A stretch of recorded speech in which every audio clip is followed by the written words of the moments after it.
Está pensando em fazer uma viagem internacional e já começou a bater aquela dúvida do como se preparar para essa viagem, né? Que documentos você precisa ter, o que você tem que já adiantar antes de fato realmente começar a procurar a passagem aérea para poder fazer essa viagem internacional? Então fica aqui comigo que neste vídeo eu vou te mostrar todo o passo a passo aqui de todos os documentos e coisas que você já precisa começar a adiantar aqui para poder fazer sua primeira viagem internacional. Se você ainda não me conhece, eu sou Dalton Peixoto e junto com o Edmar Sena, a gente tem aqui o canal de Viagem Marcada. Um canal onde a gente fala, né, com dicas de viagem, de roteiros, onde a gente traz diversas informações para você que está pensando em fazer sua primeira viagem internacional, seja pelo Brasil mesmo, né, está querendo conhecer novos lugares e querendo passear assim como a gente também viaja bastante esse mundo. Então, indo aqui para as dicas do vídeo, né, o primeiro documento que você tem que levar em consideração para sua viagem internacional é ter um passaporte válido. Então, se você ainda não tem um passaporte válido, né, você precisa fazer seu agendamento lá no site da Polícia Federal para poder fazer todo o trâmite lá de emissão do passaporte. Não deixe isso para a última hora, então o quanto antes você fizer melhor, porque se já estiver planejando sua viagem internacional e você ainda não tiver o seu passaporte, você pode correr aí um sério risco de ter que cancelar sua viagem por conta da falta desse documento importante. A gente não consegue viajar para nenhum país que, exceto aqui da América Latina, né, que é alguns países que têm parceria aqui com o Brasil, com o Mercosul, que você pode viajar apenas com RG. Tirando esses países, você não consegue viajar para nenhum outro país do mundo sem ter um passaporte válido. Então já começa a adiantar aí a sua procura, né, a pesquisa para poder fazer a emissão desse passaporte junto à Polícia Federal. Não deixa para a última hora, porque acontece de ter falta de papel, ou então da polícia entrar em recesso, as casas fecharem, assim, e você não conseguir fazer a emissão, ela atrasar muito a emissão do seu passaporte. Então, já faça a emissão dele, ele normalmente é válido por 10 anos, então é um período bem longo, assim, e geralmente, tanto que a Polícia Federal mesmo indica que quando estiver dando 8 meses do período de finalizar, né, a validade do seu passaporte, você já solicite a renovação para poder fazer um novo, e já dado esse prazo estendido aí, para que você não corra nenhum perigo de talvez ter uma viagem marcada, né, e o seu passaporte expirar e você não conseguir fazer essa viagem depois. Isso porque tem muitos países, né, que existem algumas regras, né, do período de validade do seu passaporte para você poder fazer aquela viagem. Então, não necessariamente, né, você vai ter o passaporte válido, por exemplo, até dezembro, e você vai poder viajar até dezembro para qualquer país. Não, existem algumas regras diferentes, aí varia de país para país, tá? Que define, né, qual que é o período que você pode viajar até a validade do seu passaporte. Então, na maioria dos casos, né, você faz a sua viagem, então você entra no país que você quer viajar, e na hora da sua saída, da data da sua saída, né, o seu passaporte tem que ter uma validade de no mínimo 6 meses para frente. Isso é uma regra mais comum que a gente encontra na maioria dos países, né? Tirando ali alguns países da Europa, né, que eles têm uma regra um pouquinho diferente. Então a regra deles é, da sua entrada no país, o seu passaporte tem que ter no mínimo 3 meses de validade. Então, se eu vou viajar para um país, por exemplo, para Espanha, dia 15 de janeiro, o meu passaporte ele tem que estar válido no mínimo até fevereiro, março, abril. Até abril, que seriam 3 meses após a minha entrada na Espanha. Se eu estiver viajando para os Estados Unidos, por exemplo, a regra é diferente. É aquela primeira regra que eu comentei dos 6 meses após o seu retorno. Então, se eu estou indo para os Estados Unidos em janeiro, né, dia 1º de janeiro, eu vou ficar lá até dia 30 de janeiro, o meu passaporte ele tem que estar válido ali até mais ou menos julho, que seriam 6 meses após o meu retorno para o Brasil. Então essas são algumas regrinhas aí que a gente fica atento, então por isso que a gente fala, né, já emite seu passaporte por antecedência, para não correr risco ali de perder sua viagem. A segunda dica, né, de documento também que você precisa já deixar preparado aí para suas viagens é o certificado de vacinação da febre amarela. Então a gente tem que tomar cuidado com essa questão da febre amarela, porque quando você vai no posto de saúde, um UBS, vai poder tomar a vacina da febre amarela, você tem que informar, né, o agente lá que vai dando a vacina para você, de que você está tomando aquela vacina porque você pretende fazer uma viagem internacional. Né? Porque se você não falar isso, ele vai te dar uma dose fracionada da febre amarela. E essa dose fracionada, ela não serve para poder fazer a emissão do seu certificado de vacinação da febre amarela. Então essa dose fracionada é só para nosso uso pessoal aqui mesmo, aqui dentro do Brasil mesmo, né? Mas se você estiver fazendo essa viagem internacional, você tem que avisar para que eles deem a dose completa. E aí, tomando a dose completa, você já pega uma guia lá para poder fazer a emissão no site mesmo, né? Eles já te dão todo o passo a passo de como fazer essa emissão no site, para você pegar o certificado nacional de vacinação contra a febre amarela. Com esse certificado, né, você pode viajar para qualquer país que faça a exigência desse certificado, você já vai ter ele pronto ali para poder apresentar. Não são todos os países que precisam, por exemplo, você pode viajar para os Estados Unidos normalmente, mas se você for fazer uma viagem, por exemplo, para Tailândia, para África, dependendo de alguns países ali, você precisa emitir esse certificado, senão você não entra no país. Então já é bom deixar ele já preparado e já tomar a sua vacina com antecedência. O terceiro documento, que é super importante também para você fazer uma viagem internacional, é o visto do país onde você está querendo visitar.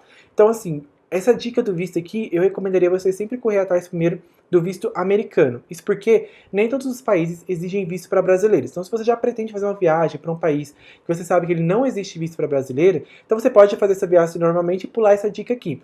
Mas a minha recomendação é, se você está fazendo uma viagem ou pretende fazer várias viagens agora daqui para frente, já faça a solicitação do seu visto americano. Isso porque o visto americano ele é um pouco mais chatinho de conseguir, mas ele já te dá acesso a diversos outros países. Então você consegue, no final, economizar muito dinheiro com a emissão de visto de diversos países. Vou dar um exemplo aqui.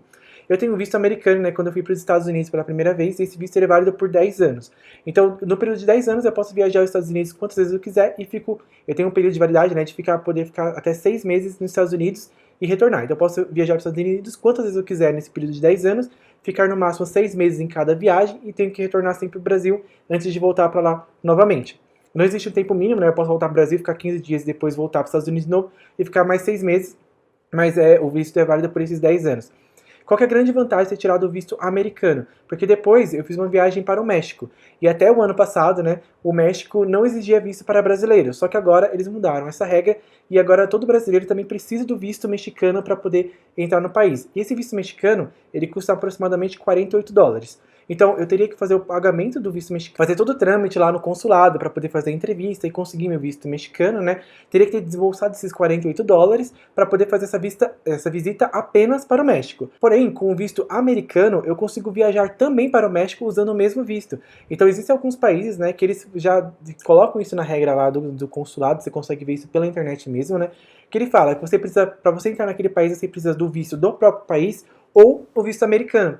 Então essa é a grande vantagem de a gente ter o visto, por exemplo, dos Estados Unidos, que você já consegue entrar em diversos outros países, né, sem ter que emitir um novo visto, né, e você consegue utilizar o visto dos Estados Unidos para poder entrar em diversos países. O México é um exemplo, o Canadá é mais outro, né, a França também, então existem vários outros países que você consegue entrar apenas com visto americano. Então às vezes compensa muito mais você correr atrás de fazer a emissão do visto americano, que aí você já tem uma porta aberta aí para diversos outros países do mundo. E por fim, a última dica que eu vou dar aqui foge um pouco desse tema de documentos, né? Ela vai mais sobre os itens que você precisa levar para sua viagem. Então, se você já está pensando em planejando uma viagem internacional e você já sabe mais ou menos como é que é o clima desse país que você está querendo visitar, né? Como é que é mais ou menos o período, a estação do ano que você quer visitar, então é legal você ficar atento a algumas coisas. Por exemplo, se você quiser fazer uma viagem para a Argentina, que muitos brasileiros fazem essa primeira viagem internacional para a Argentina por ser mais barato, por ser próximo do Brasil, por ter uma proximidade ali do idioma, apesar de lá ser espanhol, os argentinos são acostumados, né, a receber muitos brasileiros, então eles entendem ali, você falando português com eles, assim, eles entendem normalmente, e você também consegue entender muito bem o espanhol deles, porque é um espanhol, assim, muito próximo daquele nosso português, a gente chama aquele de portunhol, né, dá para se entender muito bem, eles são muito amigáveis também, a gente consegue entender muito bem o que eles estão falando, e eles também conseguem entender muito bem o que a gente está falando, né, quando eu viajei para a Argentina, inclusive, eu fiz isso, eu falava apenas em português, eles falavam apenas espanhol comigo, e mesmo assim a gente conseguia se entender muito bem, porque eles falavam mais pausadamente, quando via que você era brasileiro e tal, e você conseguia entender bem ali todo o diálogo ali, dava para conversar muito bem com eles. E aí, mais especificamente desse destino da Argentina, né, temos Buenos Aires, que é a capital, que é super legal, que muita gente vai, mas também um outro destino muito procurado na Argentina para brasileiros é Bariloche. Por quê? Lá em Bariloche você consegue fazer esqui. Então no inverno muitos brasileiros vão para lá para poder fazer esqui. E aí se a sua intenção for viajar, por exemplo, para a Argentina para poder fazer esqui ou para algum outro país de neve, leve em consideração que nesses lugares faz muito frio, um frio que a gente não está acostumado aqui no Brasil. Então nevar, né, não são climas que a gente vê em todos os lugares aqui do Brasil, né? Então a gente geralmente não tem roupa preparada para poder aguentar esse tipo de clima. Então você já está pensando em fazer esse tipo de viagem, já começa a se preparar aí a comprar algumas roupas, né, para você ter no seu guarda-roupa para quando você fazer essa viagem e não deixar tudo para a última hora. Porque às vezes na última hora você vai acabar não conseguindo pesquisar direito, vai ter que ir aquela correria de passagem, check-in, reservar hotel e confirmar ingressos para parques se você tiver, e aí você pode acabar esquecendo de fazer essa compra e ter que comprar de última hora, ou até ter que comprar no país e acabar pagando muito mais caro por isso. Então foi uma dica que a gente fez aqui também, na primeira viagem que eu fiz para Nova York, né, eu já sabia que o clima lá de Nova York era mais frio, eu já estava indo no período de inverno, então eu sabia que ia nevar lá. Então o que eu fiz? Eu já comprei algumas toucas, né, bem grossas mesmo, toucas de inverno mesmo que eles usam lá, que é para poder cobrir o ouvido também, porque como a gente anda muito na rua, né, tomando vento no ouvido direto, assim, vento muito gelado, eu já sei que eu sinto muita dor de ouvido, então eu comprei uma touca que cobria aqui o ouvido, uma jaqueta bem grossa, uma bota que era a prova d'água também, porque a gente acaba andando muito na rua, a gente quer passear, e assim, nessa época de inverno, de frio, né, a gente acaba tendo muita neve no chão, né, e acaba molhando muito o sapato, entrando água na meia, água muito gelada, então eu já comprei uma bota impermeável, então foram coisas que eu já fui comprando, né, antecipadamente, porque eu já sabia que eu queria fazer essa viagem internacional para Nova York e que eu já iria para lá na época do inverno, né, já era a minha pretensão ir no inverno, então eu já fui comprando esses pequenos itens aí ao longo do ano, conforme eu fui encontrando promoções, então essa é uma grande dica, porque você já consegue, por exemplo, ir num site de algumas lojas e colocar lá um alerta de preço. Então, hoje uma touca lá custa R$ 100, né? A touca que eu comprei, por exemplo, eu paguei 85, mas ela tava cento e pouquinhos reais.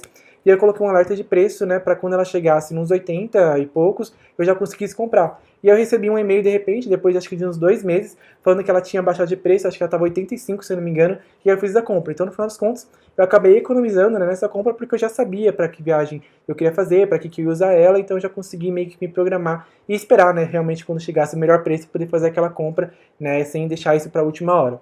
Então essas foram as dicas que eu trouxe aqui no vídeo de hoje. Espero que você tenha gostado, né? Se você já gostou, já clique aqui embaixo em curtir esse vídeo. Já se inscreve também no canal para poder ser notificado sempre de vídeos novos que a gente postar por aqui, com novas dicas, com roteiros.